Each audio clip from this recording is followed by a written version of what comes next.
Oh, and welcome to my Not Yet Mentality little blurb video. I promised to make this video to kind of explain what growth mindset is, but I also didn't want to take up too much time with it. So if I cover this subject in the future, it's fine. It's something that I'm probably going to end up doing anyway. But at Not Yet Instruction LLC, you know, it's part of the mission to believe in the power of progress over perfection. So just like I said right there, you know, making a video isn't necessarily meaning that that video is going to be perfect or that I'm not still learning on how to kind of advertise things like that. That's me just saying I'm putting my best foot forward, and I would expect your students to do that as well. It's all about the effort, the energy you put in with growth mindset, and that's really uh, part of what makes it unique and such a positive influence in schools.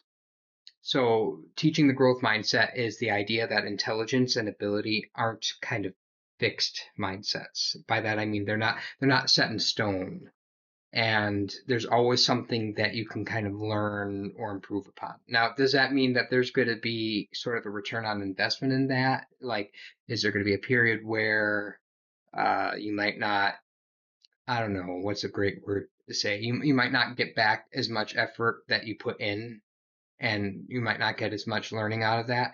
Yeah, there's actually a great debate about when that is for certain positions in your life. Like think about going to a job or something, and you might be at a job for 5 years, and you pretty much know that job in and out. And if you're not looking for growth opportunities from that point on, you're wasting your expertise, right? Now, does that mean you're a master? No, you're not a master of that yet. You're always going to have something better to learn. But there's this big difference between being at a job for 5 years and being at a job for like 10 years, right? So you would be expected to move on after 10 years at the same position, even if you were still learning something new, right?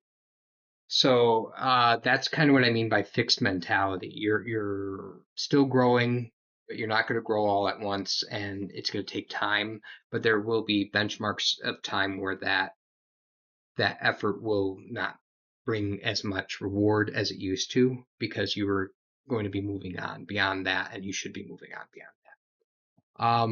But in the case of literacy, in the case of education, when we talk about the word yet, it changes everything. It changes the way we think. We don't want to use words like but or however or something that stops us in our tracks when we struggle with something. So when a student says, "I can't read this," we would rather say instead, as educators or as teachers, um, "You can't read it yet." Uh, it sounds silly. It sounds kind of redundant sometimes, but believe it or not, those students really need that reassurance that they can do it. They can develop uh, into someone who can tackle challenges and engage in what they're learning in a much more proactive way.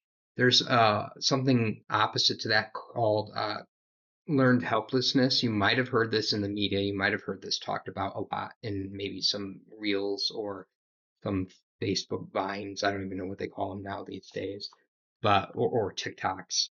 Uh, but learned helplessness is a very real problem that teachers deal with students who get stuck in this fixed mindset, and they start to rely on other people to do things for them, and then they stop learning. They physically and cognitively freeze until somebody else tells them what is and what isn't. And that's not what our job is as educators. Our job is to make the person a whole individual where they can make the decisions and do some stuff for themselves, right?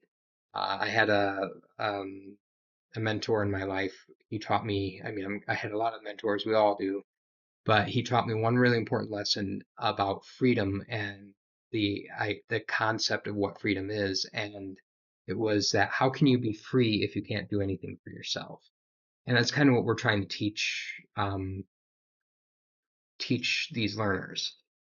So we're teaching something basically about the education process in different stages, as a growth mindset or a growth mentality, where it's not fixed or set in stone, but it's continuing to learn new things and reflect on those learnings and maybe make better progress in the future. And another really important lesson from a principal that I once worked with was, um, we are here as educators to move students from the point of consumption to the point of production. However you want to take that, that was a very profound statement for me because it changed my perspective on how I was to facilitate my lessons with my students, and it helped me to understand that that not yet mentality is really key to that. It's really key to people doing things for themselves, people being able to make their own means for their own futures, and kind of think critically, problem solve, and not take more from the community that they input in, so they don't become dependent on any one system for very long. And I think that's a very profound way to look at it. Um, I think one last thing I want to say on not yet mentality is that um, it encourages learners to embrace challenges and learn from mistakes and keep going, even if it's tough, even if it's never going to be perfect, even if it's not going to be to their satisfaction. It at least gets them through to the next point, and that sometimes is all you can ask for from a really struggling learner, because they're making progress, even if it can be slow progress at first. It will come back and it will transcend that initial obstacle, and that in itself is a skill set that does really well for students in life. It's about getting better every day. It's about celebrating the effort, the persistence, and the courage to keep learning. I use a very specific three-word um, philosophy to describe that sensation, and it's called grit, guts, and gumption. And each one of those will be highlighted in a different video if you go look for it. But the thing about that is, it is really about that effort. It is really about that persistence. It is really about that courage, right? That gut courage, that persistence is the gumption, and the effort is really the grit, like what's sticking to you, right? So at Not Yet Instruction LLC, one thing that I really want to emphasize is that we want to celebrate that effort. We want to celebrate that persistence. We want to celebrate that desire to keep learning, that courage, because I think it makes a world of difference for the future of all of our students, whether it's about literacy or just getting through life, just surviving sometimes. You know, times get tough, times aren't always easy from one generation to the next. So because it's a not yet mentality, you're just one step away from doing it. And sometimes you're just trying to reflect on what that next step could be. And that's something we call an aha moment. But I want to end the video here. So I think I left you with a lot to think about. But thank you so much. And as always, look for Not Yet Instruction or Not Yeti. Look for Stan the Yeti. He's going to be in the corner somewhere. But that's Mr. Mascot right there. And have a good day. Have a better tomorrow, and always keep reflecting. Thank you so much.